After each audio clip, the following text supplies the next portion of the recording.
wrestling buddies want to be your buddy. What's going on? Hey, buddy. Buddy!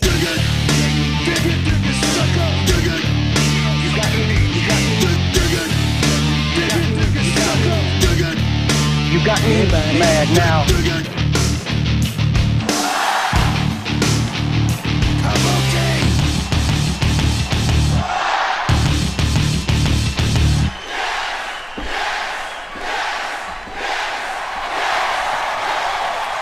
Greetings, everybody, on this great green earth of ours. Welcome to the Wrestling Compadres Slamcast right here on AfterBuzz TV on Podcast One. And if you're watching on YouTube, welcome in, gather around, let's have a great show today. WWE has their Night of Champions coming up this Sunday, which makes this episode of the Compadres the... Go home!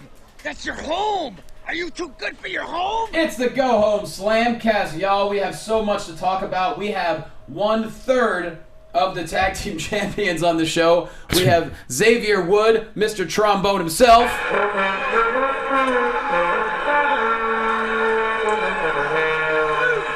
Never get tired of hearing that. I mean, he's amazing, but they're all amazing. They all are amazing. So much to talk about today. First off, intros. We are at Wrestling Buds on Twitter, Facebook.com/WrestlingBuds. And of course, hook us up with an iTunes review. If you're a relatively new listener and you haven't gone to iTunes, it helps us. It takes you 10 seconds. Click 5 stars, write us a review, bada boom, bada bang. All right, I'm at Jay Quasto on the Twitter. Dale Rutledge, unfortunately, got called into duty today to go to work. And unfortunately, he can't be with us, so follow him on Twitter at TheWalkingDale, and of course, YouTube.com/DishingOnMovies. These two gentlemen in studio. That man right there is I'm looking at you. He's the host of the 16 Bits podcast, as well as the Curtain Jerks podcast. Find him on Twitter at Curtain Jerks. He is Scott Narver. Scott Narver, he's Scott Narver. Curtain Jerking Padres, always there to save the day. Scott Narver, he's Scott Narver. That hillbilly Jim can do anything. Yeah, right. He's pretty amazing. He's good. He's really good. Yeah. He's still active. Don't go messing with the country boy. Don't you dare go messing with a country boy. What are the rest of... I used to love the lyrics to that song. Like, oh, it's fantastic. bear did kill, a bear did kill. My first meal was a bass he killed. Okay. Nailed it. That's You don't recall any of this? I remember it. Yeah. Don't go messing with a country boy, a country boy, a country boy. Don't go messing with a country boy, don't mess with a country boy. Don't go messing with a Houston boy, his name is Chuck Rice. You can find on Twitter at CRice17, he went to TCU. Oh, come on, it didn't work again! Second week in a row? Jeez! I'm not talking till I get my music. That was the greatest... God, I hate... He's a man. There we go. That is one of the greatest wrestling entrance theme songs of all time. Damn it. Because that was, of course, you want to talk about a real man, William Regal swinging the axe and just doing manly things. When you're wearing flannel short sleeve, you're getting shit done. Why didn't he use that axe in the ring? Well, I mean, he had the brass knucks. that's true. Later, when he wasn't a man anymore. No. William Regal will always be a man. William Regal is one of the best technical wrestlers in the world and always will be. Sunshine. Yeah, well, I'm aware. Now Yeah. he's the man. But then he was a man. Well, Remember the time his tea got peed in? oh yeah. Yeah. Who peed in it? I forget. Jericho. There you go. That classic. That's a Canadian for He's you. a prankster. They're always peeing in open cups. That's what they do. Gentlemen, beware. That's what... Beware. You're not Canadian. No. Just in case a Canadian snuck in Are you here. admitting you pee in cups? Is that what you're trying to say? If I were Canadian, it would be obvious that I would. Oh. I'd be clad in denim and peeing in cups. That's good to know. That's good to know. That's Be sour. That's what happens to your... peeing in cup That's power. that's what it is. All right, first off, let's talk about the blood drive that we had this past weekend. I know a lot of people were tweeting about it that couldn't be there because you don't live in LA. It was amazing. It was huge success. The hospital could not believe how many people this little grassroots campaign brought to the hospital, and we're going to do another and another and another, and it's going to be great. You gave blood, and I don't know if I have pictures. enough blood for all these blood drives. Well, we'll give you a little bit of time. We'll give you a little bit of time. I mean, my vein collapsed, Johnny. I don't even know. Who said that? The doctor, he's like, well, your vein collapsed. You were almost at the end, but we're going to cut you off there. And I'm like, Oh, that's still plenty of blood. Yeah, that works. It was a lot of blood. Yeah. It was, you know, man, it was cool. Not my vein collapsing, but the blood drive itself, you know, at first it was kind of sad at first walking through the hospital and seeing all these kids, but they were all just so cheerful. Oh, they're amazing. And just had the most sunny dispositions to them, and their families too. Yep. And it really did. It puts life. It warmed the heart and really made you think about things that really matter. It does. I mean, it puts life in perspective. Doing this was the greatest thing I ever did. I got to know. We teamed up with this little girl's family, and I got to know her. I gave her my platelets, and now we're like best buddies. And she's little Kylie, girl the one I was holding? Yeah. Yeah, she's the best. She was cool. She's constantly happy. No matter what she's gone through over the past 7 months, she's always smiling, always had tons of energy, and she's just like, you hang out with her for 5 minutes, it motivates you to go out and do better, you know, and it's amazing. She has no idea that she teaches so many lessons to people. She's 2.5, but her family's amazing. Me and her grandmother have become really tight, and so that alone made it worth it. But the fact that we got well over 100 full units of blood, we have more people going in this week, it's, man... It was a good feeling. It was worth the whole process and not sleeping and being stressed out. And well worth it. And then you had some partners in crime too. Steve, sure did. Right? Steve was Simone, really cool. My buddy Steve Simone, Vinny Fastline, Lance Patrick, and of course Raul Gonzalez works at the Blood Donor Center. We were like the main 5 that kind of like organized everything. And you know, Lindsay Hitt from Stand Up Comedy Magazine. She put a nice little ad in the comedy magazine for us, and so yeah, a lot of people helped out. So that's. WWE really donated some stuff. Yeah, thanks WWE for sending us a chair and a bunch of stuff we can give away for the raffle. The Angels sent us a bunch of stuff. Nah, we don't need to talk about which we talked about. The LA Kings sent us some stuff. And Jeff Dunham sent a bunch of stuff for him. Dane Cook showed up at the hospital because Vinny knows him, and he walked around and really made a lot of kids' days. So it was a really special day, man. Wait, he made some people laugh? Don't go there. So yeah, really, really cool. Also, I ran a 10K Sunday. This is my participation medal. Just felt like wearing it.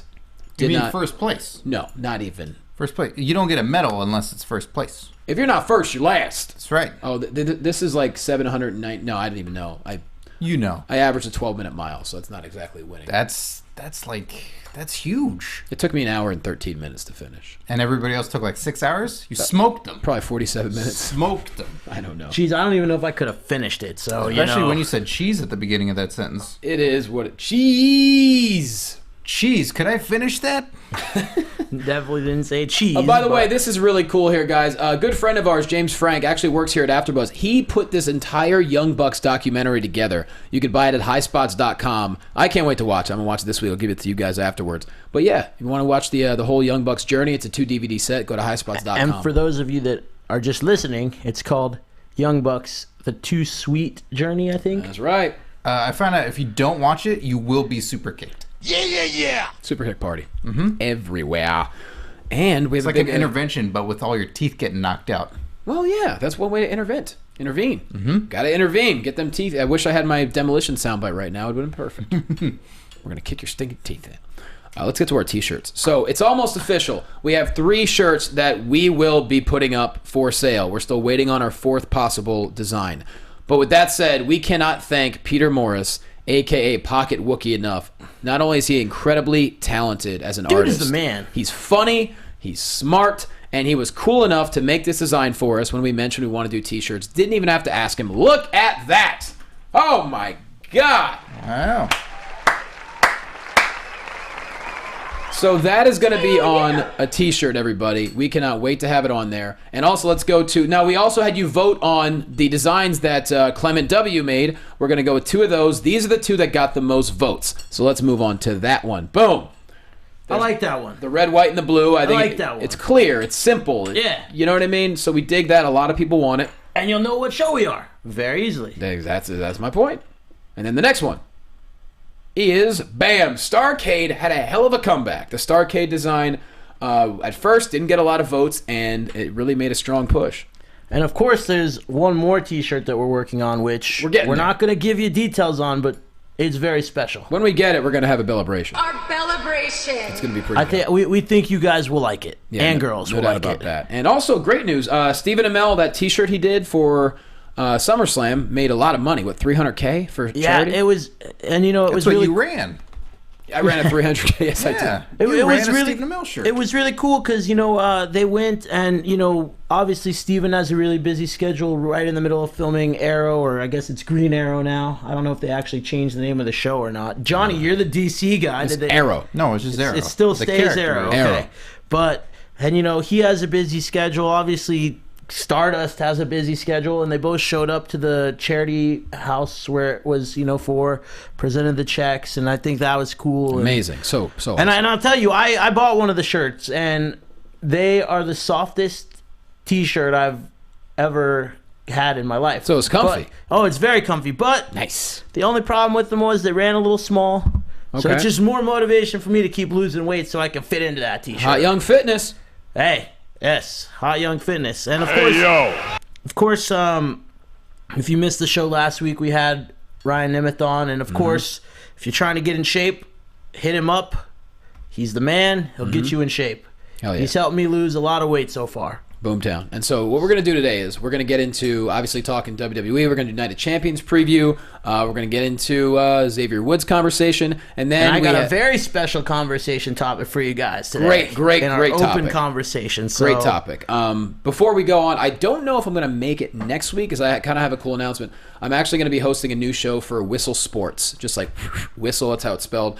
I'm going to be going to a different college football rivalry every single week starting next weekend. And we're going to some really cool games in a 34-foot RV. It's going to be digital, so anyone around the world can watch the show. I think we're going to do 2 episodes a week, perhaps. I'm still working out the details with them. But if you can do me a favor, follow @Whistle Sports, and whenever the shows do go up, I'm going to try to promote as much as I can. So I guess that means I'll be in the hot seat next week. Might be. I mean, and I guess that means my promise to all of you is when I do the intro this time, I will remember to say the name of the show. He's a man. yeah. So we'll see. I'm shooting all day next Tuesday when we usually record. We'll see what we can do. I don't know. And include your own name too, Chuck. And include my own name. Yeah, but there you I go. will tell you, I have a very special guest lined up next week. He's a regular on the show, but he's always entertaining, and you guys will enjoy hearing our conversation with him. Mm-hmm. And of course, maybe, just maybe, I can convince my boy Andrew Lockhart to call in because we know that he is the superior brother. Oh, please.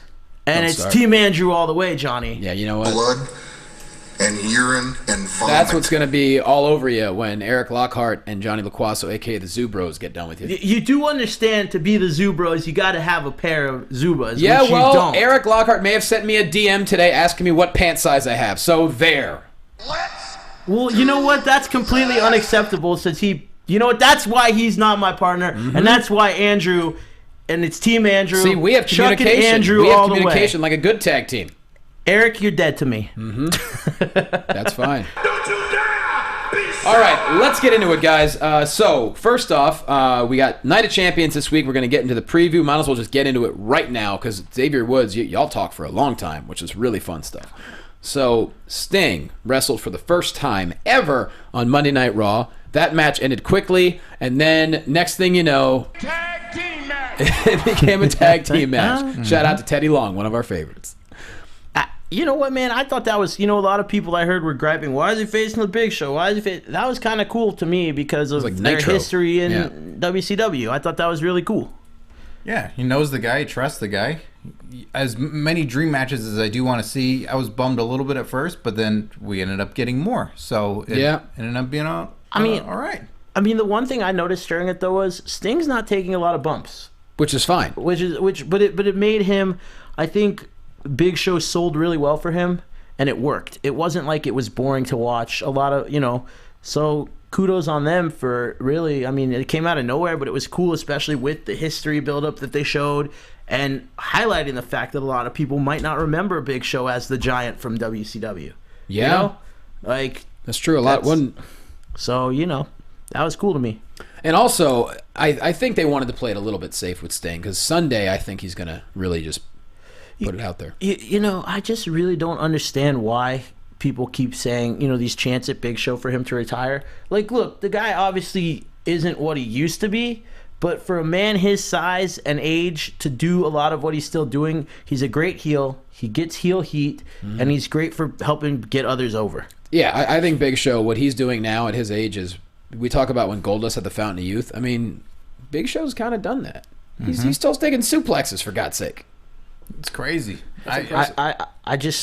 I'm sure Big E's dad would say, "How are you losing to these people?" Yeah, right. But, you know, that's a good point. I don't know what Ryback was doing here. All shook up. Yeah. I don't understand what Ryback's doing half the time anymore. You know, I feel like they're trying to make him. He's having fun, at least, I guess. My buddy and I were watching Raw together this week, and my buddy made a very astute point. He said, "Are they trying to make him the new John Cena? All his T-shirts are bright, vibrant colors. He's talking about like positivity and never giving up and making it to, except he's not good at talking. Like, not exactly. He sounded It's not coherent. I'm sorry, but he sounded idiotic put up against Kevin Owens in a verbal spar. Sink or swim. That's Well, what I say. You know, go out there, give him a mic, see what happens, and if that's what happens... Well, I will say this. I like what he said, though, when he just got real with Kevin Owens, instead of after calling him a piece of garbage and all. When he said, he's like, look, you did have a long road to get here, and I honestly did have an easy road to get here, and I respect you for that. You don't have to respect me. That was him being real, and that I appreciate. And I respect that too, but someone needs to help him write some promos better or work with him, because, I mean, Ryback has the potential, but he just, like, his promo went on too long. Well, his backstage promos, too, are like, if you don't want to make eye contact with the camera, I'm okay with it.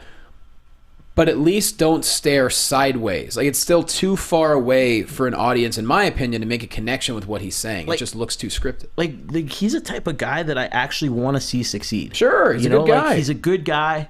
He can wrestle really well. He's big. He's what they like. You know, he has the potential to be a top guy. Mm-hmm. But if you can't talk, people aren't going to get behind you outside of the children. It's going to have me all shook up. I think he's a weird character, and his character isn't... Like, he's not talking the way that his character should be. He's a guy that always talks about eating and wanting to, you know, just eat all the competition and all that stuff. And then he tries to tell you his journey and what it was like. No, man, you're crazy. Yeah. Like, you're not Dean Ambrose crazy, but you're another side of crazy. Mm-hmm. Like, just be... You're a bit Ultimate Warrior crazy. Like, you need to kind of go in that direction. Look, I think they need to pair him with someone like a mouthpiece. Have him have his own Paul Heyman or something, because I just really don't think he should have a mic in his hand. Has he ever had a manager yet? I don't think so. He was with Heyman for a bit. That's what I thought. I was like, he was a Heyman guy very briefly. Heyman was staring at him and giving him the... That was when they had that moment on the... I knew it, yeah, but very briefly. That never really turned into anything. No. And I think that there's, you know... Never turned into anything good. No, it did not. It was something there for a while. It was something, I'll tell you that much. But where's Zeb? Where's Zeb at? I don't know. Zeb would be the perfect mouthpiece. Swagger and Zeb were such a great duo. Yeah. And then what was the feud that it was Rusev and Lana? That's when Zeb got taken out. But then, yeah, I don't know. They just haven't used either him or Swagger, to be honest. It's weird. It's a weird time where, like, managers were going so well. It was such a good precedent. And I always heard rumors that maybe they'd hire James Mitchell one day. I miss managers in wrestling. I really do. I don't know why there's no I don't know why there's not a place for them. I don't know why that's not a part of NXT. Completely agree. Yeah, that's not a division within it. It's like, look, you're not going to be able to do this. Well, what's funny is... You're not going to be able to wrestle full-time. You don't have the body, you don't have this, but you can talk. They got a guy at NXT right now who's as good a talker as anybody, but he does so much work behind the scenes. Ryan Katz could be a manager. During his wrestling career, he played so many different characters and did them all well. Mm-hmm. He could crush it as a manager at NXT, but he's got his other jobs. So here's a thought. It's a little out there, but you know, you've got Ric Flair around a lot now, and they're using him and trying to really ingrain him back into the WWE, especially because they need that nostalgia factor since they can't use Hogan. And he's certainly unpredictable. I say put him with Ryback for a little bit and see what happens. I'd be okay with that. Wow, I think there'd be trouble behind the scenes. Maybe. Now it's drink me more. Look, but I mean, when Flair is on TV, he is entertaining. Mm-hmm. Yeah, it was good seeing him on Raw for sure. So why not try something? Because Ryback can wrestle, he's entertaining. Ryback. But don't let him talk. Focus the talking is what I say. Focus it. Sure. A lot of people pissed off about how the Charlotte-Nikki Bella match went. I'm not very upset about it. I understand. Know I don't know anybody that might be super pissed off about it. This guy right here. Okay, see, I'll give my point, then you give your point. My thing is, Nikki Bella, if she keeps the title, she's going to be at 300 days or whatever come Night of Champions. She will be the longest reigning diva. To me, that makes it a bigger deal when Charlotte becomes victorious, if she does. The way it ended, I don't know. I mean, I thought it's weird because Brie is clearly like so much worse than Nikki at this point. Like poor Brie just loses. She gets in there for 3 seconds, gets pinned, and then it gets reversed. This makes me more excited to watch that match on Sunday. I hope they have longer time, and I think they're going to kill it because that was a good match. I disagree with everything you just said. So wait. Like I might as well have Dale sitting in here saying the things because I disagree 100%.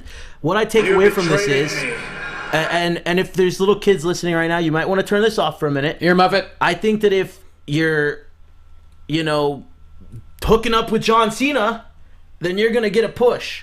And no, you cannot tell me that did not influence this decision because look, because here's what this is telling me right now: that WWE is setting the precedent that one, I don't care if AJ Lee's in the company anymore or not. Yeah. She is a better wrestler than Nikki Bella will ever be. Oh, no question. So you're telling me, so basically what you're saying is that AJ Lee ran the Divas division for this period of time that became the longest reigning Divas champion. Mm-hmm. Okay? And then you're saying that Nikki Bella is on that same level, but that's what this says by having her have the record as the longest reigning Divas champion. But you are saying that Nikki Bella is better than AJ. If that's what they're trying to say, I don't know. What I'm saying is, if you have this Divas Revolution, what better way to really send it off than by someone in the Divas Revolution beating the woman who's holding the longest running? Because let's be honest, AJ Lee's probably never coming back. It's probably not, and that's not even influencing my feelings of this. My feeling is that if you're having this Divas Revolution and you've had this chick that's had the title for so long and the Divas division was stagnant and boring, like we all can admit it was before this influx of new talent that they brought in because they weren't using it properly, and she says she started this revolution, well then your revolution sucked. And you weren't leading a revolution because people started caring about this Divas division when you brought in this new talent. And Charlotte is a far superior wrestler. No doubt. And you know what? Put all that aside, you know what really, really made me angry about it? What? Is that, when there's this precedent in the WWE that they've been using this twin magic stuff for God knows how long with the two Bellas, and they never come out and say, no, we're starting the match over, or no, it's, you know what I mean? Never. Not once. I mean, maybe that I can remember, and I'm sure someone will call me out and say, well, they did it here and here. Fine. So a couple times. But they did it so many times, no one came out and stopped it. They do it now on this one because of the monumental moment. No, that's BS. Because any other time they would have come out and said, "We're starting this match over." It's because the pay-per-view is this Sunday. They want to have a match. You know what? Like we all know, Charlotte's going to win on Sunday. Charlotte is a far superior wrestler. Charlotte needs to be the champion. You know what I mean? Like so. I think any one of them could be. I think Sasha could be. Paige. Becky. But every person you just said is a better wrestler than Nikki Bella, and they've all beaten her. They've all beaten her multiple times. So you're gonna tell me, like, I look at this title reign for Nikki, I look at it as a farce, and I don't look at it as legitimate. Well, look, I will give Nikki credit. She's worked her ass off, and she's gotten better. She's gotten better, but she's still not on any of their level. No, but she's also been there a long time. And I'm not. Look, it's not. I'm not taking away. I guess let me clarify too. I'm not taking away from her as her improvements and her as a champion, but the fact that she is the longest reigning one is a slap in the face to AJ, which they don't care about. But I also think it's a slap in the face to the Divas division because she just, I guess you could really say it's like I'm like Big E's dad right now. I don't understand how she has won that many times. Well, if you want to go the Big E's dad route, AJ's also smaller than everybody, and she was the longest reigning champion. So if you want to I'm just strictly from Big E's dad's eyes, where he's like, well, you're small. How you going to win? Go ahead, Scotty. What do you think? Oh, I'm sorry, Chuck. I'm not angry at all. Celebration. Yeah, I get it. They found themselves in a situation where it's like, oh, well, you've almost gone this long now. So I agree with you, Johnny, that you gotta push past it in order to make it such a big thing that in this moment when they're revamping it all and going, well, now you're the longest reigning champion. So this has got to be something. And that's the Vengeance 2001 with you got Rock, you got Austin, you got Angle, and you had Jericho. Jericho was the one at the time. No one gave any credence to Jericho. Jericho wasn't the guy that was going to win the Undisputed Championships. So to give that a bunch of credit, momentum, they had the guy beat two of the main dudes and it was in one night. Awesome. And then what happens? We instantly believe, and it gives credit to it. Now, we're super insidery. We follow this stuff all the time, and we know what's what. The average viewer, the average girl who's watching at home, maybe, that feels like, oh, Nikki's cool. I like Nikki. But she's the longest reigning Divas champion, and then we have Charlotte coming in, who's still just a few months in. So then she comes in, and if she wins it all, that's huge to the casual viewer, and it's telling that story of like, whoa! So this person came in and she destroyed it. But what you're saying is then, great, good for the casual viewer. What about their longtime fans? What about their fans that have been with them for a while? It's saying, we don't care about you, we don't care about what you think, and it's also saying that they're also, in a way, and this is the part that bugs me the most about it, it's an insult to our intelligence, because I know we're supposed to suspend our belief or disbelief and go along with it and enjoy it, and it is enjoyable, but if you want to, they still try and look at themselves as a legitimate, they try and set this precedent where they do things a certain way 2 months earlier, and that's the part that really bugged me. Like, if Nikki would have straight up won on a clean fall, or if it would have been some sort of just straight up disqualification, whatever, fine. But they're doing it in a way that's been done so many times before that they haven't had someone come out like Stephanie McMahon and say, no, this is how it is and this is what's going to happen. That when you do it just this once, just so that she can break that record, that's bullshit to me. But she's, I don't know. I don't buy the whole thing of like it's the best wrestler that has to have the title. Like, she's hated.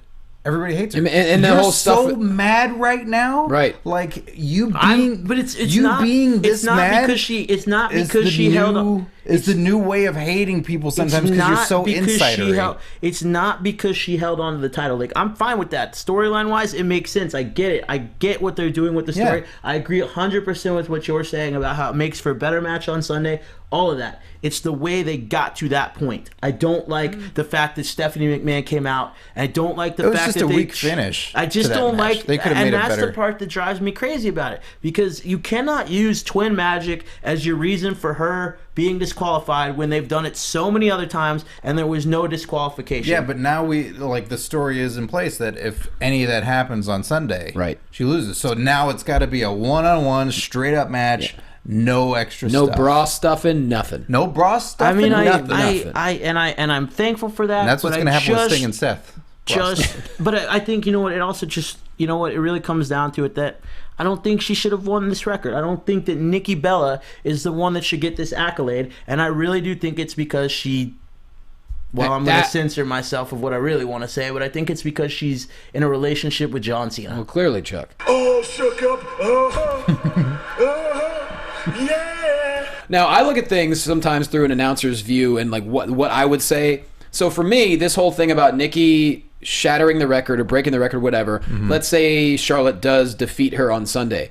As an announcer, that would make it that much bigger of a deal for me. Yes. When I say, like, maybe she's holding the title, I'm like, oh, the longest reigning Divas champion of all time is now defeated, and the Divas Revolution can officially begin as Charlotte's holding the title. So as far as announcers go, that could be that much bigger of a deal and to the audience. So I see both perspectives for sure. But what's done is done. But that was a good conversation. Totes, bro. Totes, bro. All right. Before we get to our Night of Champions preview, NXT, I love seeing Johnny Gargano and Tommaso Ciampa defeat Tyler Breeze and Bull Dempsey. I really hope that means more things for them. They're obviously going to move on in the Dusty Rhodes Tag Classic, which is cool. Mm-hmm. I'm sorry. I got to back you up a minute, Johnny. What?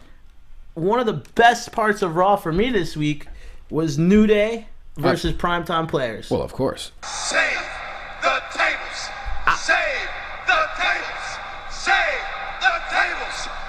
And of course, we will hear from Xavier Woods later in this show. Mm-hmm. But he just gets better and better every week. The way he's using this trombone, the way it's just... Everything they do. And you know what? You got to give credit to Darren Young, too, because he started that match off and he was impressive as hell. Darren Young's great. They have all of them have great chemistry together. It's so fun to watch. So I can't wait for Sunday. That's one of my favorite ones to look forward to. So let's get right into it. Go down to predictions, thoughts, previews, what have you. So now we got Rusev. Actually, no, the pre-show is what? It's Lucha Dragons and Neville versus taking on Cosmic Wasteland. Yeah. Okay. Well, they're interesting. Cosmic Wasteland. Yeah, I choose them as well. There you go. I actually like this pairing a lot. So do I. I think it works. I think it's definitely, I look at it as almost like the poor man's ministry. I dig that. That's really how I look at it, and I think if they build it up, it could be something interesting. Yeah, protecting Stardust. We were born and bred to rip and shred. Yeah, there we go. So Cosmic Wasteland all the way around. Moving on, Dolph Ziggler versus Rusev. I don't know what's going on here. Something tells me they're almost setting up for like a... They're setting this up for Lana to get back with Rusev, I think. I think they're setting it up for a face turn for Rusev and a heel turn for Ziggler. Ziggler keeps doing some heel shit every week. He's not a good dude. I'll keep saying it. The JBL said it best. He had that befuddled JBL face where it's like, Dolph Ziggler's just not a good person. I really thought there was going to be something in that little box on Raw that was just like, like if this had been the Attitude Era, I thought it was going to be like a middle finger or something. It's just like a severed middle finger.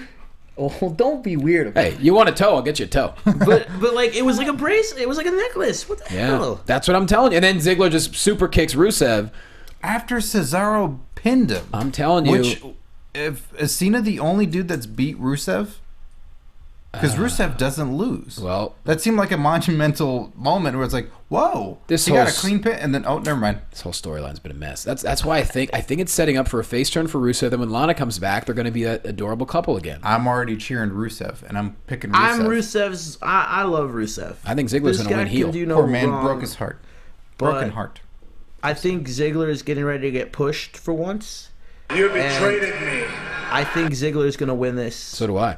I think he's turning heel. I hope he does. I think that's what he needs. This face thing is not... It's nothing to like. I think it could be one of those classic matches where we have a double switch or something, where you like Rusev at the end and Ziggler becomes a heel. All they need Rusev to do. I mean, I don't even think if he's going to still be representing a foreign country at this point. I almost see them make him be like, I'm getting my American citizenship or something. Like I'm going to give him Zeb. Oh, that would be amazing. Unky Zeb. Ryback versus Kevin Owens for the IC title. Wow, this is a toughie. I'm thinking this is. I'm going to say no contest. I want to say what I want and what I think. I want Kevin Owens to win.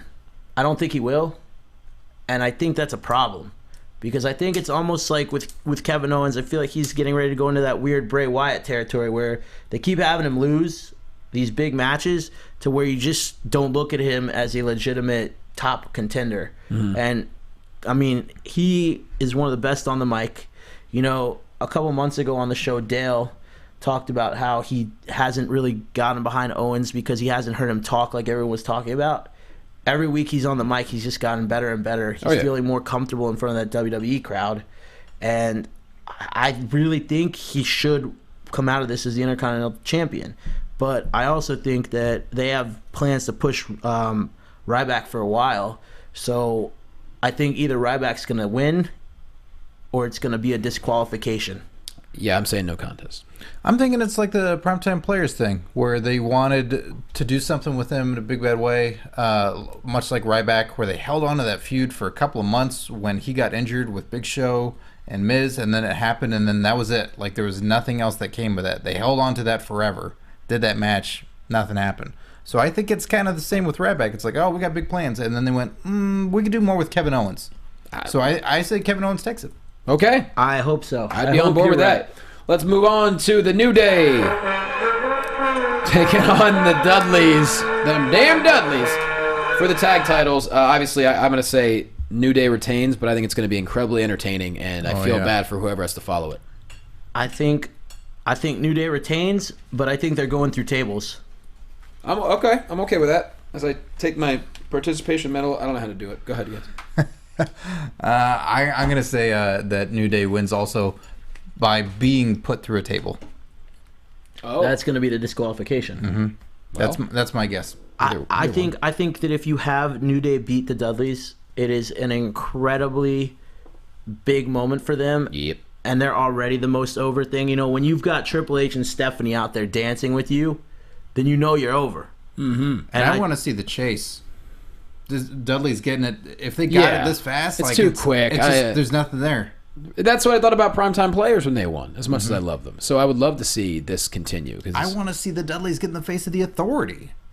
Like, I want them to, be put at the bottom of the ranks. And everybody else is getting a shot, and the Dudleys are threatening to put Stephanie and Triple H through tables. Like, there you go. Give me those interactions. That would be fun. Hey, there, you already put Dixie through a table. All right, Ambrose, Reigns, and question mark versus the Wyatt family. Who is Braun Strowman? The Sausage King of Chicago. Who do you think the secret partner is? I have two theories on this. Go ahead. I think it's going to be Eric Rowan. Oh, I think that's. If you want to make it interesting, have Eric Rowan be the partner, and then eventually turn on Ambrose. Maybe not in this match per se, but have him turn on Ambrose and Reigns and rejoin the Wyatt family.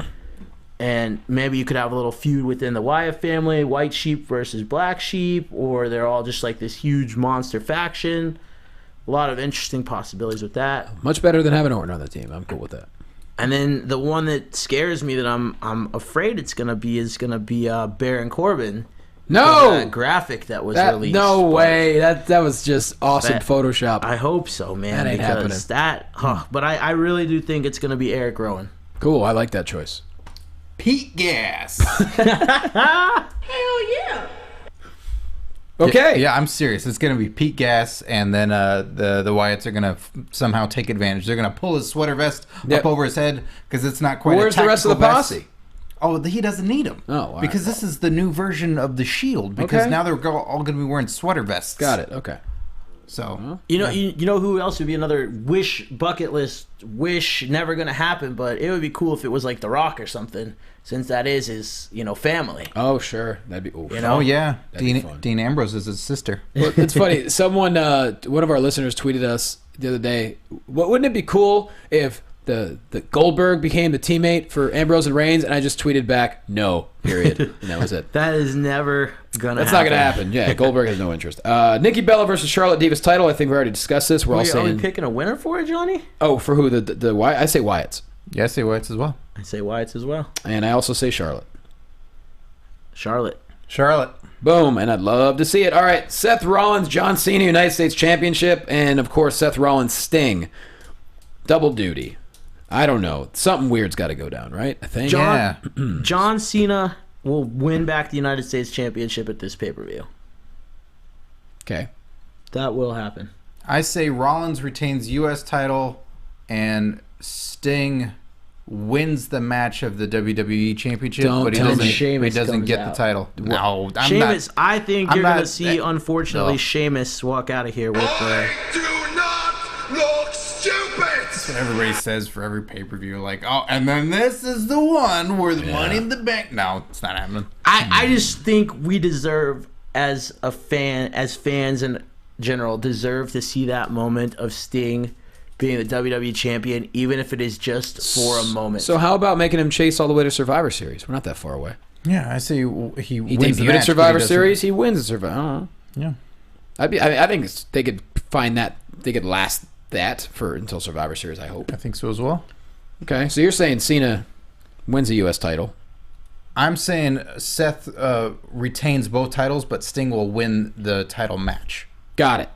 But he doesn't win the belt. Wow. Okay. I don't know, man. I got to tell you, I think Cena wins back the U.S. title because what is Seth doing with it? How can he do anything with it? He's too busy worried about Sting. Mm-hmm. Now, I read something interesting, and I don't know if it's true or not, but there was something that the U.S. title match will be the main event and that the championship match is going to open the show. Whoa. Did Baron Corbin tweet that? Yeah.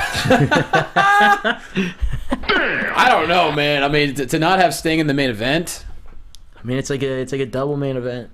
But you can't obviously have those matches follow back to back. Those are those crazy ones where like, oh, you're going to send the crowd home happy, so you're going to do this like what you used to do back in the day when they would do the weird main events like that. But Raw ended with the whole Rollins Sting thing. I don't know. His face is on the poster. Yeah. They destroyed a statue for the man. That's got to be main event, I think. Yeah. It's going to be weird if it isn't. We will see, Then but you know what? Then Cena Rollins probably opens it. Maybe. That could very well be. Well, kind of like at WrestleMania 30 when Daniel Bryan and Triple H opened. Yes. And then main event style. Yeah, give him a breather. Well, hey, I think it's time for the fantastic interview with Xavier Woods that you guys had. What do you think? I think it is, and look out for it in this part because Xavier calls out someone very important to this show in this interview. This man right here He looks a lot like him. Gets called out by Xavier Woods. So Booker T, if you're listening, Xavier's got a message for you in this interview. We'll let him know. But with that said, enjoy Dale and Chuck's interview with Xavier Woods. All right, guys, please welcome back to the show a now two-time tag team champion and a very sad man post-Dragon Con. It is Xavier Woods. Fellas, what's going on? How's it going? Welcome back to the real world. Dude, it was unreal, as Dragon Con is every year, but what I'm dealing with currently is the post-Dragon Con depression, which is like the worst thing in the world because I wait for Dragon Con every year. It's legit my favorite time of the year. It's better than Christmas. It's better than Easter. It's better than everything. How many, is this, because you've been pretty consecutively, but how many times? This is my 8th year. Woo! So, you know, I think we're gonna have to get Lana Del Rey to write you a song called Dragon Con Sadness. something. I need something to cope with this. It's like I said, it's the absolute worst because, you know, we spend all year making these costumes and having these awesome ideas for cosplay, and finally it all materializes and it's awesome, but then it only lasts for like 3 days. Technically, like 2 days for me because I just have to leave on Sunday to go back to work. Right. Who'd you go as this year? Okay, so I was with my boy Mosley, and he wrestles in the Dragon Con wrestling show that always happens on Friday night. And so we always have some sweet team cosplays, and we started off as he was Aquaman, and I was Shazam. My Shazam was pretty on point. It was pretty sick. And then after the wrestling show, we always got to eat, and then we changed costumes again. So then after that, we did Team Freeze, to where we got a ton of people to do ice characters from everything we could think of. So I was Sub-Zero for Mortal Kombat X, but Sub-Zero without the mask and with the sweet braces on his arms and legs. It's one of those awesome costumes that people are like, oh, that's like a non-canon Sub-Zero, because everything I do is like non-canon for the most part. But actually, this is the only one that is canon that we have this year. So he was Frozone from The Incredibles, and then we had a Frost, we had a Killer Frost, we had an Elsa, we had an Iceman. So it was just everything cold that we could think of. And then Saturday, it was serious. Then Saturday during the day, you guys know Jim and the Holograms, yes? I mean, obviously. Okay, good. Not this garbage movie that's going to come out. I'm talking about the cartoon and the comic book. The comic book is pretty sweet too. The badass stuff. The badass part. Yeah, exactly. The good stuff. I did a gender bend of Jim where I was Jam. So instead of Jerica Benton, I was Joshua Benton, and then my boy was Synergy, and he was just a large, like 6'5" black man with a beard and a purple wig on, and it was awesome. I saw a lot of these on your Instagram. You can go on Xavier Woods' Instagram and see most of these on there if you guys. Yeah, go check them out. It's an awesome time. And then Saturday night was the last costume. We would do underwear models, but this year we did like Attack on Titan underwear models. So we were like in the Survey Corps, and we had some chicks with us that were dressed in like the Colossal Titan like bathing suits. So it was fantastic. I'm not getting sad talking about it. Well, now I want to know though, do you have help from people at WWE? You know WWE has all those great people that make like ring gear and stuff like that. Do any of them help you with your costumes, or is it all you? It's mostly us. I had a guy who actually does my ring gear for me. He made my Sub-Zero set. one of the guys, the seamstress at WWE, he made my Sabretooth costume that we didn't have time to wear. So I get help here and there because it's with the time crunch and everything, with only being home 2 days a week, if that. Like, I barely have time to, brush my teeth at home, much less make a costume, I mean, this is definitely a busy time of year for you. It's awesome that you were able to go down and do the weekend at least. Dude, every year. I ask off for it in, January. I like that. I like that. Now, you are pretty Dragon Con specific, though, but have you gone out there? They had a bunch of NXT guys out at Comic-Con this year. Have you made your way over to San Diego? I have not made my way to San Diego. I was going to go this past year to cover some stuff for Up, Down, Down, my fantastic new gaming channel that you can subscribe to. If you haven't yet, it's on YouTube, Up, Down, Down. You'll love it. We were going to do some stuff out there, and we were only going to get to go for half of the first day. So then, we'll just check it out next year. Yeah. Now, speaking of which, you guys are killing it over there. You're like a breath away from 150,000 subscribers. I know, man. Oh, dope. What is it, 2-3 months? I mean, it hasn't been that long that you guys have been doing it. Yeah, about 3 months. And so it's cool because I get to do a lot of collaborations with other awesome YouTube gamers. So I'm going to learn a lot of stuff from them. I mess with the guys from Giant Bomb a lot, and then I got to do stuff with Game Over Greggy, kind of funny, and then Screw Attack. So guys like Goose X and Mike Ross do Street Fighter stuff. So it's cool, kind of branching out into more of these gaming specific genres, because I don't know, that's what I consider myself as more of a gamer, and so I feel like people that watch wrestling a lot of the times just see our wrestling characters and they say, oh, that's who that person is. Actually, no, lots of us have many other interests, and my main one happens to be video games. So to be able to kind of blend the two worlds together, for me, it's legit a dream job.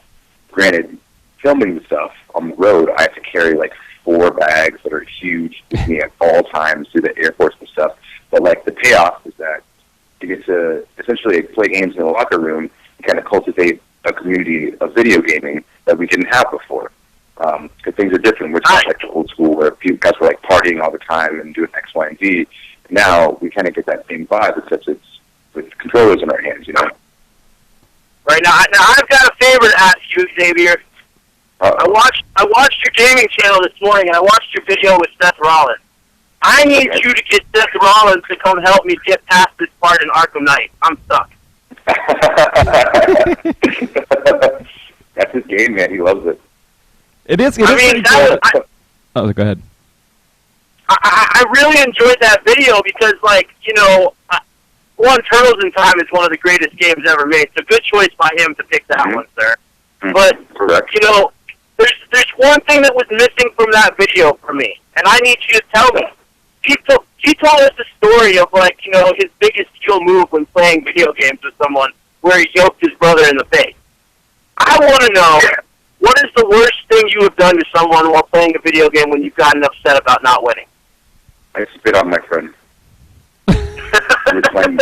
That's nasty. Yeah. It's disgusting, and I still stand by my decision. Great. Spitting on someone is one of the worst things that you can do to someone, and I completely stand by that. Because we were playing Double Dash, Mario Kart, for those of you who don't know. And I think, honestly, we're juniors in high school, and all of my friends, that's what we did. Is just played. We played Double Dash and Tekken, and that was it. That was our NDDR, and those our lives. And so at this point, I had become the guy in the group at Double Dash, and so playing for hours, it seems like, and then one race, someone bumps me out at first, and they get first place in one race, and they start losing their mind to the point where they're flipping stuff off the table, they're jumping up and down in my face, screaming at me. And I swear that in their screaming at me, some of their spit flew into my face, so I felt it was only fair for me to suck down his snot and hawk a loogie right back into theirs. I think that's a perfectly acceptable way to handle that. Right? Exactly. I mean, you can't be doing stuff like that, especially in the face of a king. King, Double Dash? I can't do that to him. You can't disrespect me like that. Especially not in public, in front of my peers. No, I have to retaliate. Well, see, now, I expected you to tell me you hadn't lost before, so I'm just surprised to hear you lost at a video game. No. Losing one race is not losing the cup. I don't lose the cup. Come on, Chuck. Keep up. You should know that. Hey, can you tell us the story of Rusev being a.k.a. Tong Po? How did Tong Po come about? So on the channel, I make everybody get a nickname because it's funny to me. Uh-huh. So he chose Tong Po, and he's really good at Street Fighter and Mortal Kombat. He's like a big gamer from like back in the day, and he loves his fighting games. And we found this out one time because we were at like a barcade one night, and I invited him out. He came out, and he's like crushing dudes at this bar in Street Fighter 2, just giggling to himself. So we're like, hey, yeah, you should come on and play Street Fighter for the show, and it would be funny because you have been on, and especially because like you're so serious on TV, like people like love to take a lighter side of you. So as soon as he got on the channel, like people really enjoyed just the fact that like, because you see most of us like me and Uso and then like Slater, like Maddox on occasion, Sandow, Kofi, but like they're used to us being more lighthearted, you know, because they see us in those lights in other aspects of what we do, as where someone as serious as Rusev, or maybe even like if like an Ambrose or something, Rollins, you don't see those guys in much of a jovial mood, you know what I mean? You don't get to really see the inside of who they actually are as a person. So I think the wrestling fans that watch it like that sort of insight because it's kind of like a door into our world. You know, because like we're backstage, we're traveling around, just having fun. But essentially, it's just a bunch of friends hanging out, playing games. You know, like at its bare bones. And I think that's why the gamers appreciate it because they can see like, oh, these people are genuinely having a good time playing video games. Yeah, so this is essentially my jump at trying to bridge the gap between the two kinds of people. I think that's the heart of it, definitely. I mean, because, you know, it's being able to see the other side of that. And WWE has been so good at that lately with things like Swerved and other shows that are kind of showing that behind the scenes, the lifting of the curtain. Are they into the show? Like, did they have to green light this whole process for you, or how did that go? Yeah, it took me like a year to get the green light on it. But after tons of talking and meetings and XYZ, like, finally let me do it. So my first thought was I wanted to do like a show like the Travel Channel because we're talking about barcades, and anytime there's a barcade in, I'm usually there after the show. So I like to check it out. It's kind of I can't go to a convention, so I may as well go to a barcade, you know. Right.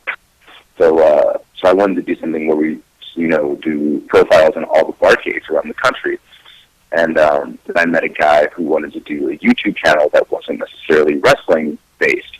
And so we kind of met and merged our ideas and then brought that to the table and just pushed constantly for, like I said, the better part of a year. And then finally we got the green light to go ahead with it. And I'm pleased with how it's been going so far. You know, it's been a good time. It's been fun, and people seem to be into it. Yeah, I mean, obviously it's resonating well with the community, too. You guys are up for a Golden Joystick Award on GamesRadar.com. Actually, people can go and vote on it still, can't they? Yes, everyone go vote for me on Games Radar. Give me that golden joystick. I'm trying to get the gaming personality of the year. But there is a ton of stiff competition. Yeah. Really talented dudes and people involved.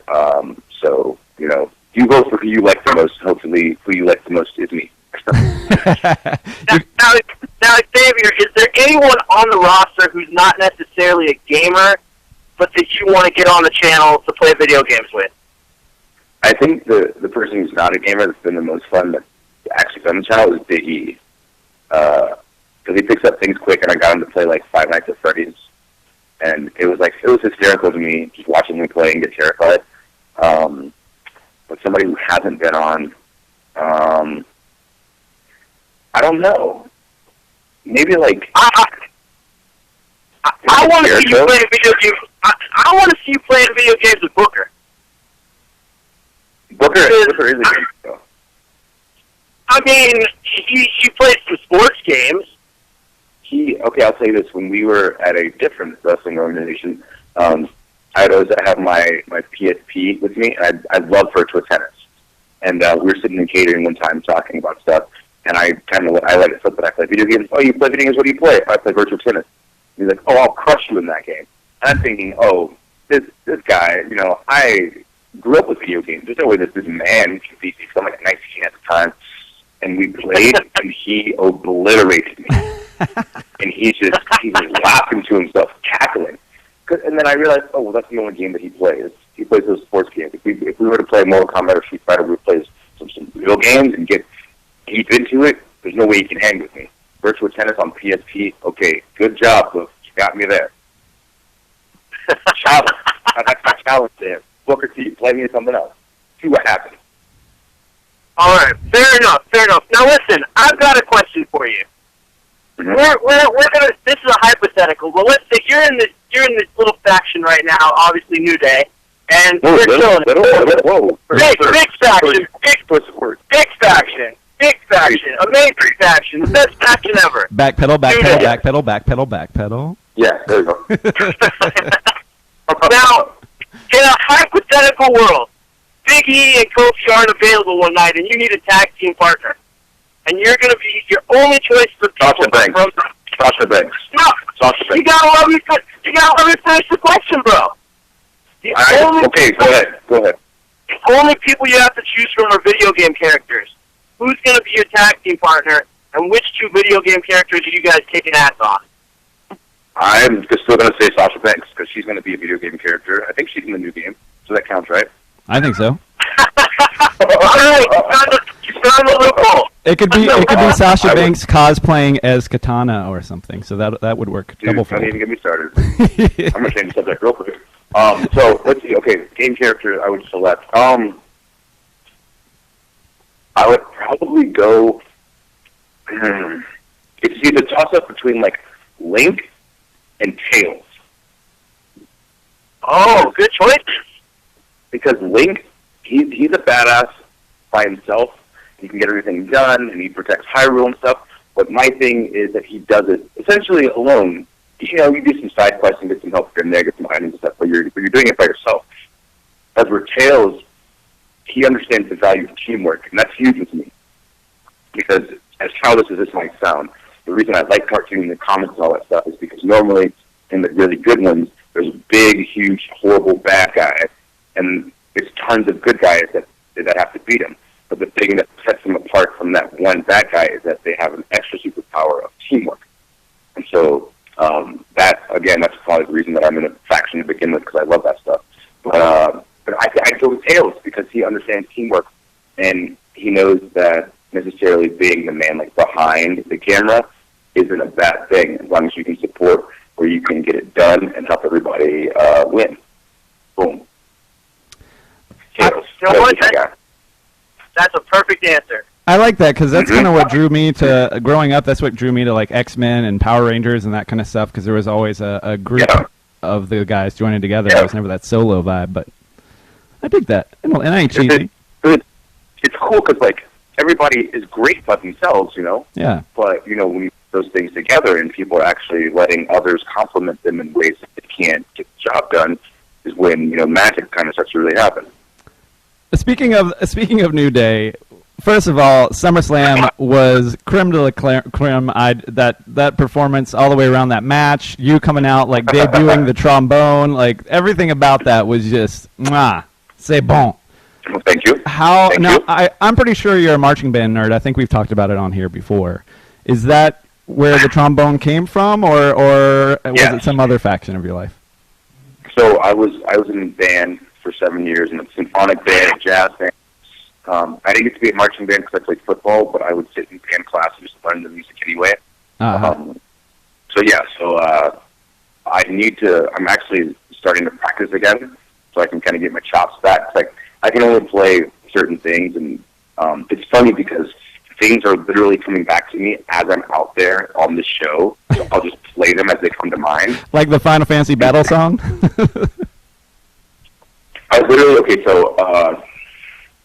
Kobe came to me and he was like, "Oh, if we do this, this, and this," and I can hear you playing something. He's like, "And maybe you play that what you're playing now on the trombone." And then I kept playing it over and over to try to get it down. And then like the notes that I was hitting, I was like, "Oh, wait, I think that I can play this." And so like I had Kofi do the thing, and then I play the song, Kofi goes, "Did you just play the victory fanfare?" I was like, "Yes, that's actually what I played." And he goes, "That is fantastic." And then we went and did it on TV. I have to tell you, that was one of the funniest segments I've seen on WWE television in ages. I was dying laughing, and I think the majority of people that saw it would agree. Awesome. Good. That's what I need. That's what I'm looking for. So it's cool just to like see how stuff kind of go down, but then for us like to be a part of it is like, hell yeah, we're doing something right, you know. And how's it feel to have the Dudley Boys back there? I mean, you had experience with them previously? Yeah. So before this, I knew them from a different place, but it's cool to have them there because then we're kind of in the same vein. You know what I mean? Yeah. It's like it's not like, oh, here's the Dudley Boys and everybody's so excited. Oh, and they're gonna wrestle New Day. People are just like, yeah, go Dudleys. Like this is gonna be awesome to see them beat the crap out of everybody. But people are saying like, oh, Dudley versus New Day. This is gonna be awesome to see these two clash. You know what I mean? It's not a one-sided thing, and that's what makes me feel good about it. Because I mean, we talked about this like months ago, whatever, maybe a year ago, like when I was trying to tell you guys, like, oh, we're trying to do this, we're trying to do that, and now that it's evolved into this thing, that's a living, breathing organism that we can kind of be proud of, and like, we can say, hey, we're going to go toe-to-toe with the Dudleys, or hey, we're on TV and at the same time as Edge and Christian, and like people are into it. It doesn't feel out of place. That's something that it feels awesome. Yeah, I was telling Chuck and Johnny last week. I went up to the U.S. Open for Labor Day, and as I rode the train, as we pulled into the train, you can see the skyline, and just automatically through my head, instead of the actual song, the "Let's Hear It for New Day" went through my head as we rode in. I was like, "Oh my Lord!" But it's just sort of a testimony to how you guys are kind of, you know, affecting everybody, and it's really awesome to see you guys doing so well and just having a blast doing it, man. Thanks, man. You know, I'm curious though, man. You know, it took a little while for it to really click. What do you think it was? Yeah. Like, what was the turning point, and what was it for you guys on your end? Because, you know, obviously the internet's full of rumors, and a lot of them were like, you guys are being told to do the characters a different way. So how did you guys assert yourselves, essentially, to get it the way you want it, and what do you think made it click?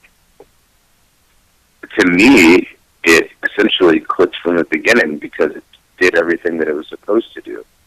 If someone shows you the end of a movie, you don't understand how the characters got there, why the characters are doing what they're doing, or who the characters are. If you watch from the beginning and you see the ebbs and flows of those characters, then you see the end.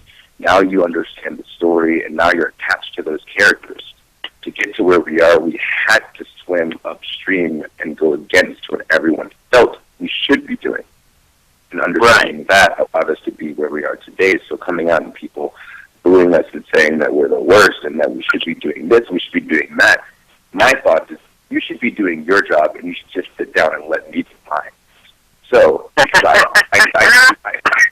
know exactly what I'm doing, and in 3 months, you're going to be cheering, losing your mind, and buying our T-shirts. So just relax. So that's to the cynical fans that just want to, you know, run everything down that's on the show. And it's like, if you don't like it, you know, just watch something else. Why do you complain all the time? But then to the people that can just enjoy it for what it is, every part of the show, every match in the show, every second of the show, like, I thank them because you understand what it is. You don't, it's sitting and complaining and playing the armchair booker and all that sort of stuff and being the cool guy on the internet bashing the show. Like, what does that do for anybody? Like, you rant and you get upset. If you can just sit down and watch wrestling, like, you feel so much better about life because there's no stress. It's not fun. And that's the only thing that you really want to push with the thing that we're doing is, like, from the beginning, we've just been having fun. And people ask, oh, you know, like, what do you guys do differently? It's like, we don't do anything differently. Like, watch the stuff that we did from the beginning. We still come down and we smile, and we come down and dance. We get in the ring, and we put on good matches. So, like, nothing has changed on our end at all in the way that we portray these characters. It's just the way that people see it and whether they feel about it or not different. Right. So what do you think that moment was where it kind of, like, made the shift in people's minds, I guess, you know? Because, I mean, like, for us, we loved you from the beginning, And, I mean, we thought it was hilarious. But it just seemed like it wasn't connecting with the crowd necessarily right away. Well, I would say probably on Mania, because what happened? We were either overseas right before Mania. I think we were overseas right before Mania for 2 weeks. And we were wrestling against kids in Cesaro who are amazing at what they do. I absolutely love those guys. And the first night that we were out there in the ring, everyone was cheering for them and booing us. So we're like, okay, let's just run with it. And then that's how it was for the whole 2 weeks of that tour. When we came back and did Mania, it was kind of the same. And then the next day on Raw, it was kind of the same. And so rather than kind of try to change things to make them go a certain way, you just go with the flow, because if what you're doing is garnishing a reaction, that's what our business is about, you know? It's about getting an emotional attachment and eliciting a response, whether it's people booing, whether it's people cheering. As long as there's a response, then that's what you're getting paid to do.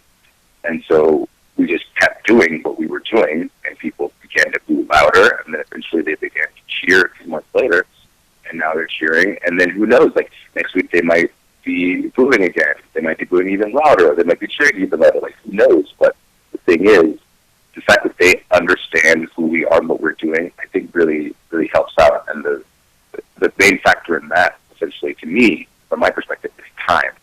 Right. I do think it was that that Raw right after WrestleMania that the new Day Sucks was really catching fire. And here we are, just a week or two removed from SummerSlam, and I think you're getting more New Day Rocks than you are New Day Sucks right about now. So it's an interesting evolution. Yeah, it depends on where we're at too, because some more in the north and like the cool wrestling towns that like hated us at first, now they like us. And then like the southern towns that liked us at first, now they kind of hate us.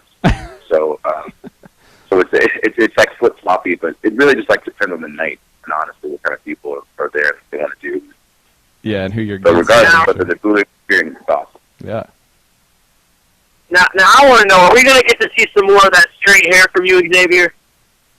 Possibly. The thing is, people keep asking for it, and my thought is, if kids are hungry and they want cake, if you feed them the whole thing, they're going to get sick.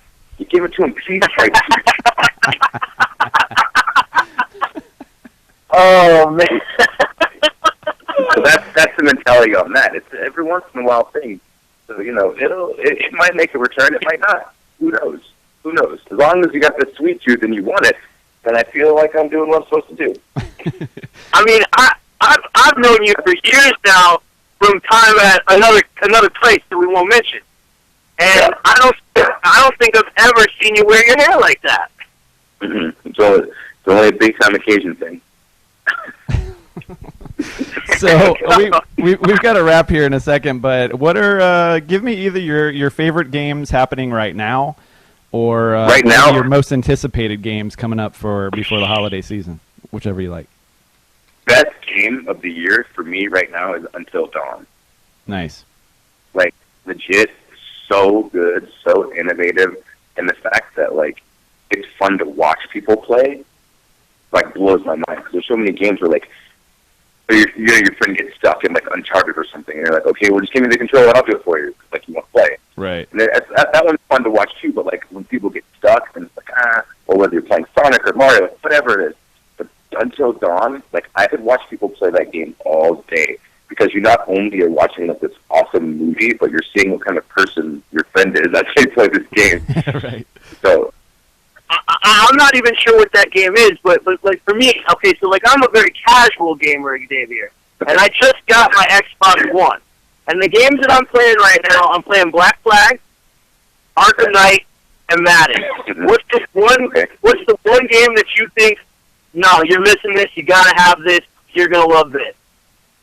Definitely Until Dawn. So it's for casual gamers, for hardcore gamers. It's just awesome, but it's only on PS4, I think. I believe so. Don't quote me, though. That might be a lie. That and Rocket League. Rocket League is essentially soccer with cars. Okay. So it's hard to explain to you. Once you play it, you'll understand why it's so good. What else is here? So you said you got Arkham Knight. I don't know. I'm kind of digging like Metal Gear right now. I'm not that deep into it, but I actually just before I got on the phone with you guys, I went and got a PlayStation Eye, the camera deal. Oh yeah. Because I was streaming Far Cry as I was playing it. I'm gonna start streaming Metal Gear, but I wanted to get the camera. So literally, once I get the phone, I'm gonna go look this up and get on Switch. Nice. Have you played the Final Fantasy 15 demo yet, or have you given that a whirl? No, I wanted to play it, but then I thought I want to just go in blind. Yeah. There's something to demos that it's like I'm changing the way that this game's going to come out, but then it also does kind of ruin the experience of like surprise for Wii U. So yeah, I kind of battle with that too. I just gonna leave it. And did you pick up Splatoon at all? What's that? Did you pick up Splatoon at all on the Wii U? Oh yes, of course. Yes. So my friend Bethany Maddox on Twitter, she's like an awesome cosplayer. She actually got me into it, and so we play every once in a while. And she's real good. I'm not at all, but we've got our team is like me, her, Ronald Funches, the comedian. Oh yeah, he's on the show a couple times. Yeah, Yuma Booma, wrestler out in California. And so we haven't actually all got to play together because of my disgusting schedule, but hopefully gonna get there. Splatoon is awesome. Paint roller for life, by the way. By far the best weapon in that game. Oh yeah. Yeah, it's just so much fun. I mean, it's just a new way to kind of they kind of reinvented the wheel a little bit on that game, and it was very refreshing for me. I thought that was cool. Yeah. Oh, I met that Twitter handle. I think it's B Maddox. Just search Bethany Maddox if you're into cosplay and look at her stuff. She got good stuff. Okay, sorry, go ahead. Street Fighter V. I know that's coming out. They announced like 6 or 7 characters for that. Are you pretty excited for that? Yeah, dude. I want to play with what's her name, Armika. Oh yeah. Wrestling chick. She looks freaking awesome, and the fact that you have somebody to come and do like double teams with you in a non-double team person game, yeah, it's highly unfair. So I'm into it. But yeah, I got to play the beta a little bit, and that was really cool. I can't explain like how it looks different or feels different, but it does just a little bit. It feels like a little bit slower than Street Fighter normally feels, which I kind of like. That's because I'm not like tournament level Street Fighter player, but I'm trying to be. I'm trying to go to Evo next year. Oh, nice. Okay. And if I can get all round off somebody, I'll be happy. I often wonder if they slow it down so that they can speed it up for like Super Street Fighter, you know. Fair. So you can get those turbo editions out there. Gotta get that money. Okay, so last thing to go out on. There's been such a huge wave of NXT influence. I mean, you were kind of at the cusp of that at the beginning there, and now, I mean, obviously the Divas Revolution and all the guys that are just, I mean, Brooklyn alone, TakeOver was just phenomenal. I think they sold so much merch, and everybody's just obviously head over heels for it. Who are some guys that maybe are not getting TV time yet, or some guys that you think that we should keep our eyes open for coming up in the future? Dash and Wilder. Oh, yeah. The tag team, they're like two of like the coolest guys in the locker room for one, and then to me, two of like the best wrestlers that we have on the roster. Oh wow! Like technique wise, just like being aggressive. They're not the biggest dudes, but like you don't realize that when you're watching them work, you know. Yeah. So I definitely keep a lookout for those guys. But then like people who are getting spotlights that I think are just awesome, because like definitely like Bailey and Sasha, like that their match at in Brooklyn, yeah, like maybe my favorite match ever. And with such a nice payoff too at the end, it was just such an emotional moment. Which is awesome. Like it has everything, like stories, like moves, like emotions from the crowd, emotions from both of them. Like I don't know. To me, that's match of the year. If not my favorite match ever. Wow, it was awesome to me. Yeah, it's even with the like Dusty Rhodes outfit ode. I thought, I mean, just everything about it was. Oh yeah, top. Yeah, that's sick. I was just gonna say, I just want to let you know, man. I was telling Dale before we got on the phone with you, I'm getting ready to start a petition that I think you need to do a collaboration with Lindsey Sterling for some video game music, you know, after you put the Final Fantasy and stuff. So I would love my last question, and I will start that. I will. But my question to you would be, if you got to do said collaboration, what video game song would you guys be doing?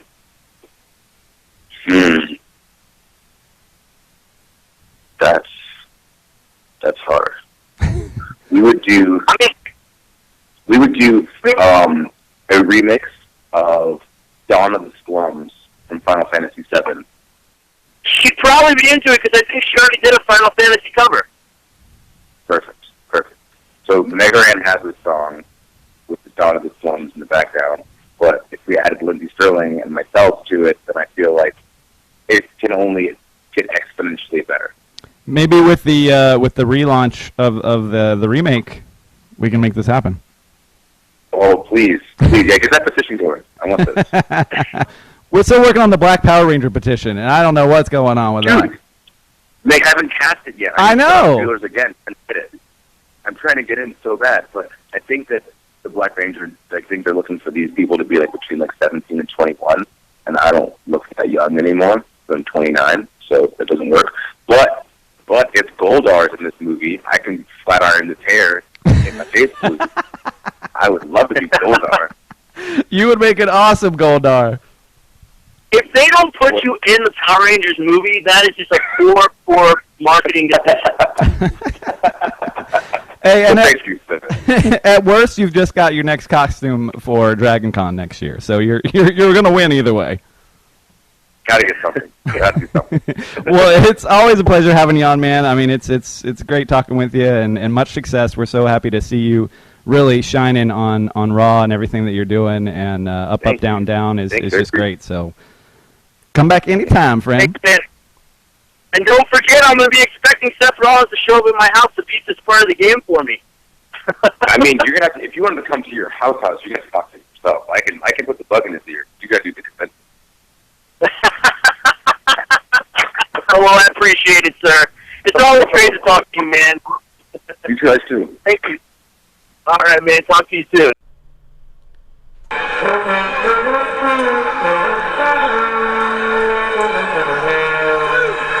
That's an interview right there, gentlemen. That is an interview. Man, it's always fun to get to talk with Xavier. You know, like, we go a ways back from, you know, as he mentioned, a different time and a different place that we can't mention. It's almost like Voldemort, you know? You're not supposed to say it, but whatever. And every time, it's just an enjoyable conversation with him. He's so positive. That's not fake. You know, he really is just an upbeat guy. Yeah, he's the kind of guy that you think has 32 hours in a day as opposed to 24 with how much he accomplishes. That's how smart he is. I mean, the guy's getting his doctorates. You know what I mean? Like, this is tromboning. Yeah. So listen,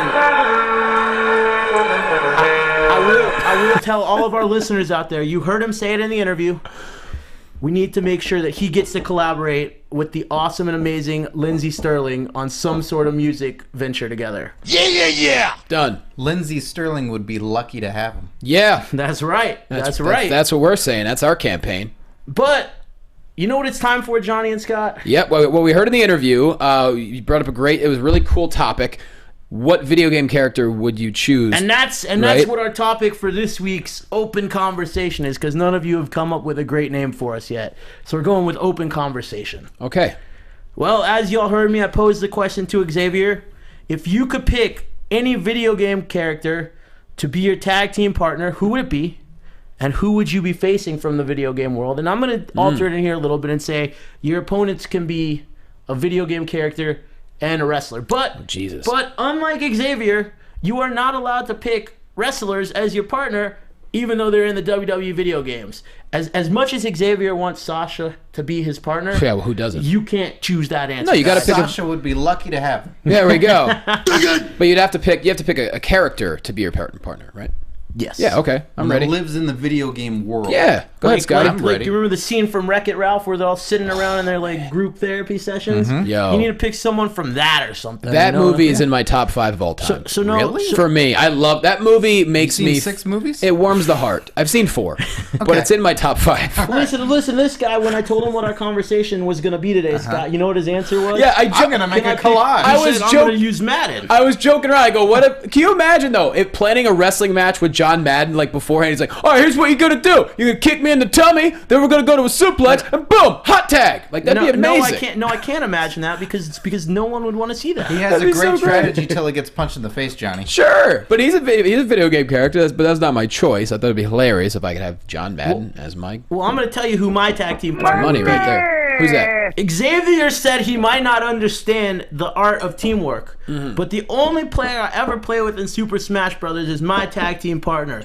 and I'm going with Link from The Legend of Zelda. But choosing a little boy. No, I'm choosing grown up. I'm choosing grown up Link. When he's in Ocarina of Time and he goes through time, I'm choosing that badass Link. You're choosing a teenage You're boy. damn right. All right. You're damn right. So one that will. So you're going up against Xavier, who plays a trombone, with a teenage boy who plays an ocarina. I'm not going. Well, we're not going against Xavier. But if I had to pick a team that I want to go against, Scott. Yes. I'm taking the assassin from the Black Flag game of Assassin's Creed because that dude's a badass. You're fighting him? I'm fighting him. Jesus, good luck. Because I'm going to prove how much of a badass I am. All right. And you know what? He's going to team with someone just as tenacious as he is, and that would be Triple H. Jeez. So me and Link are taking on the assassin and Triple H, and we're going to come out victorious. That's an underdog story if you ask me. Yeah, very, very, very. That's insurmountable odds. That's a WrestleMania match. And that's why when we're victorious, it's like Daniel Bryan. Everyone's going to love it. Because they didn't expect it, but they really wanted it. That's a match for the Silverdome. And then a month later, he has too many injuries and Chuck can't go on. Because you fought an assassin and Triple H. One of the mind and one of the body. Great combo. That's a tough one to top. I know I can't do it. Go ahead. But I'll try. I would choose as my tag team partner Zangief. I don't even know who that is. Oh, jeez. Well, you are the host of the 16 Bits podcast. You should know many more video game characters than we do, so there you go. Street Fighter 2, gentlemen. Oh, wow. See, I was... The Russian who wrestles bears. Oh, that guy. And he's in Wreck-It Ralph. He is? Yeah, he is. Yes. And that Johnny just told us that's his favorite movie. It doesn't mean I know every character in the movie. I just love the movie. I mean, I don't have an excuse for not knowing it. I failed just now. But you, that's supposed to be your favorite movie. Well, I've seen it twice. I love it. And that makes it your favorite movie? It's one of my favorites. Zangief, a gigantic Russian covered in scars from wrestling bears. That's like the equivalent of giving Brock Lesnar in the video game world right there. Touche. Blood and urine and vomit. I bet he's experienced a lot of that in his video game days. And so, we need, I'm not even worried about the numbers on this one. You're fighting 2 people, whatever. I'll fight all of the Pikmin. Whoa. I'll take on all the Pikmin. And the Spirit Squad. Well, I was going to say, and Stevie Richards, Right to Censor Stevie Richards. Whoa! Along with the rest of Right to Censor, we're talking Good Father. No. We're talking... They're busy. All the Pikmin and Stevie Richards. That's not fair. White Sox, Stevie Richards. Why can't the rest of Right to Censor be on board if you're so confident? How many people do you want me to face? A How many lot. people do you want me to beat? You're just bragging about this commie who's really strong and fights bears. We'll give you one more partner for your team. Who are you going to take? You'll give me an additional If partner? you're gonna, if Johnny's gonna make you fight all Right to Censor in there, I'm talking Good Father. I'm talking Ivory. I'm talking Bull Buchanan. And who else is in that group? I don't remember, but all of them. Well, since you threw a lady in there, it's only fair. I'm already fighting 100 Pikmin. Sure. And I'm already fighting White Sox Stevie Richards. Yeah. and Val Venus. But you could be like Thor and just swing a sword around and just beat them all. You think Thor has a sword? Did I you meant really the just hammer. say The hammer. Thor has a... The hammer. Whatever. I'm tired.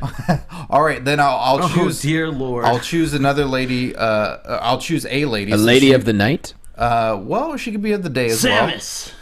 well. That would be a good one. See, you know video games. You didn't know Zangief, huh? It's very shocking. I knew he was. I mix up all their names from Street Fighter because I was never really into Street Fighter. I see. Okay. Yeah.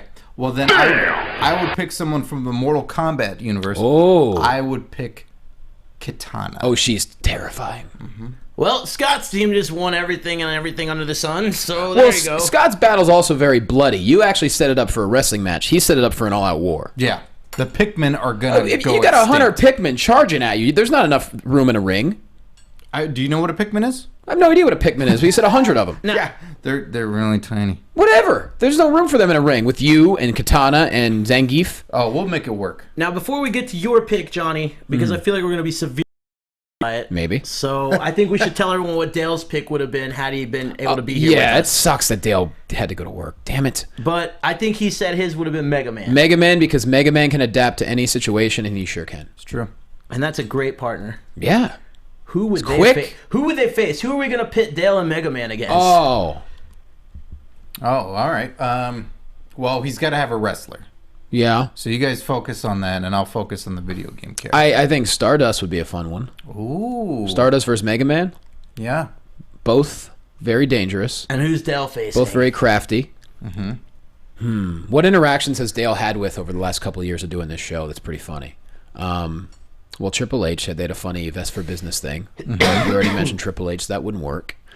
I don't know.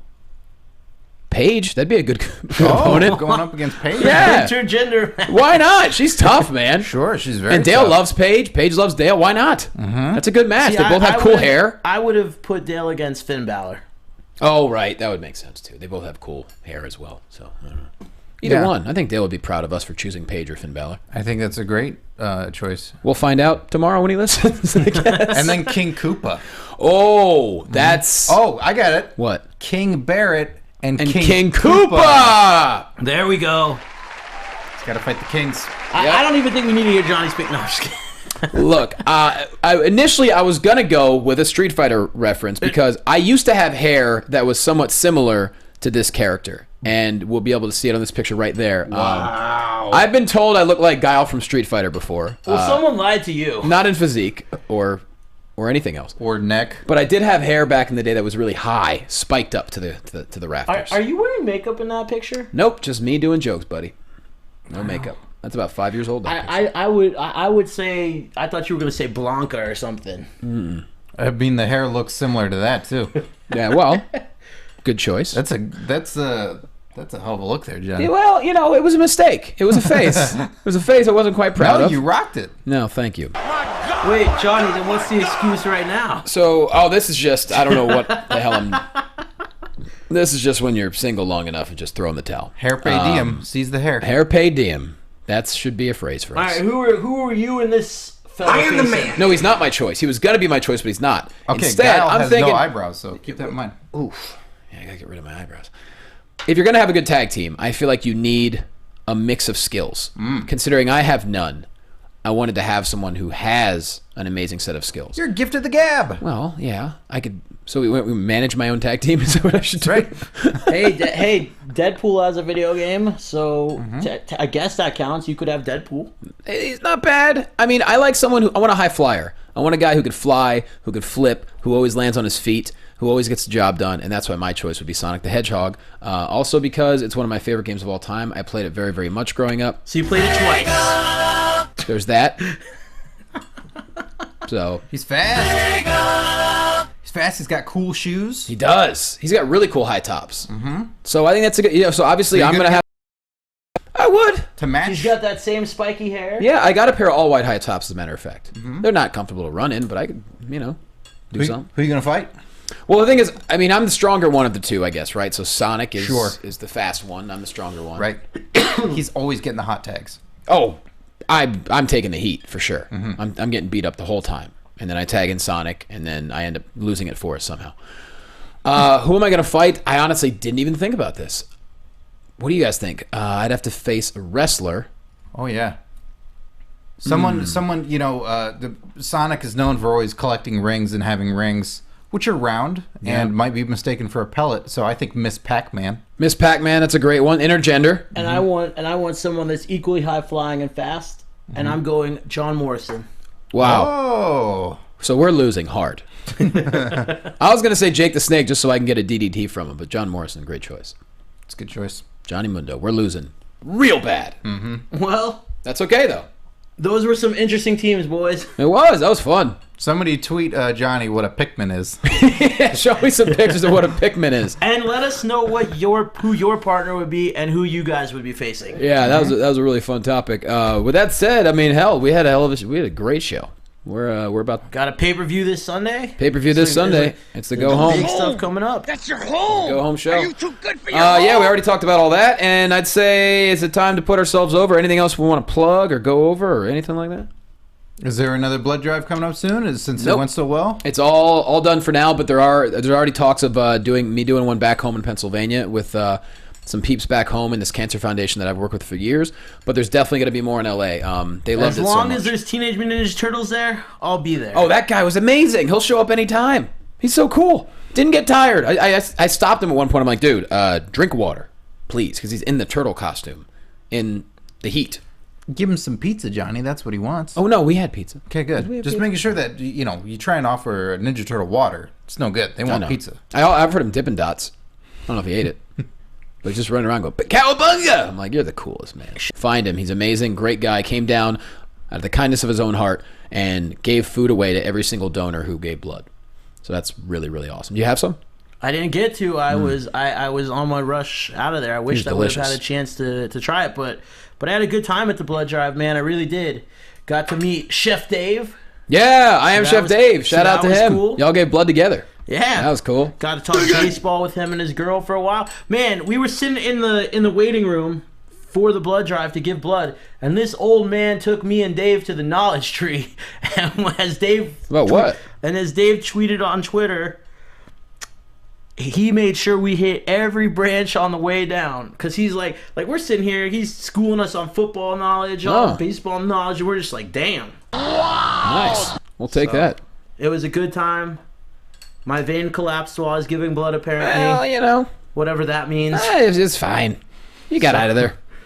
You got out of there with a lot less blood. Hey, so, bottom line is you help some kids, and that's the most important thing. So yes, sir. Scotty Narber. Well, actually, let's put Dale over first. Find Dale on Twitter at @TheWalkingDale, and of course YouTube.com/dishing-on-movies, and of course hit him up on Twitter and tell him that you missed him this week. Scotty Narber, go.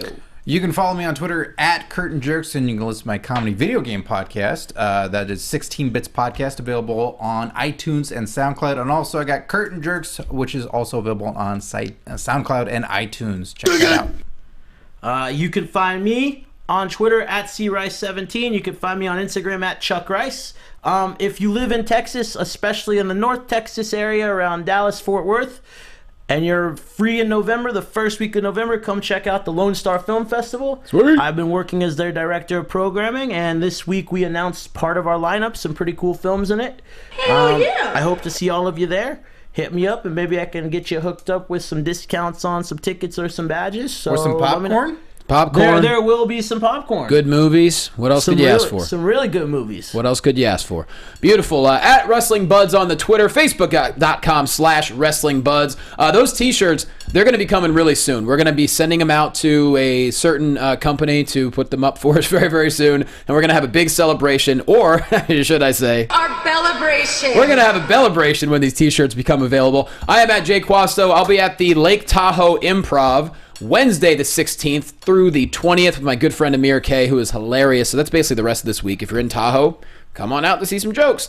And my show for Whistle Sports is starting very, very soon. We're start shooting next week, and we're going to be at the USC at Arizona State game next weekend. It's going to be in a massive 34-foot RV, so if you're going to that game, let me know ahead of time, and we'll be able to hang out and have a great time. It's going to be huge. So follow at whistlesports.com, or at whistlesports, I should say, and go to whistlesports.com, enjoy their videos, and you'll be seeing us very soon. Other than that, guys, thank you so much. Check out this Young Bucks documentary at highspots.com for our friend James Frank, who put this all together. And once again, thank you so much for listening. And hang on a second, guys. Keep talking. I need to find the right music to close us out, so go ahead. Thank you, AfterBuzz, for hosting our show as always. There you go. There you go. Thank you, Sting, for fighting for what's right against the evil authority that dance with the New Day. And of course, thank you, Xavier Woods, for a really fun interview. Go check out Up Up Down Down, his YouTube show. His YouTube show is like really. And don't forget, keep tweeting at Lindsey Sterling that you want the two of them to collaborate. That's She'd right. be lucky to have him. Yes, it is. All right, everybody. We'll see you next week, y'all. Have a good one. We love you. Thank you for watching. Thank you for listening. AfterBuzz TV, Podcast 1, all around the world.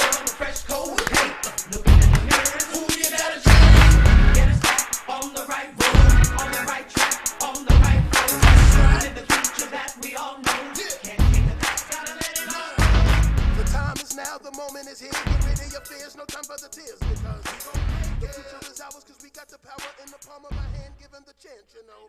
Take it. And when it's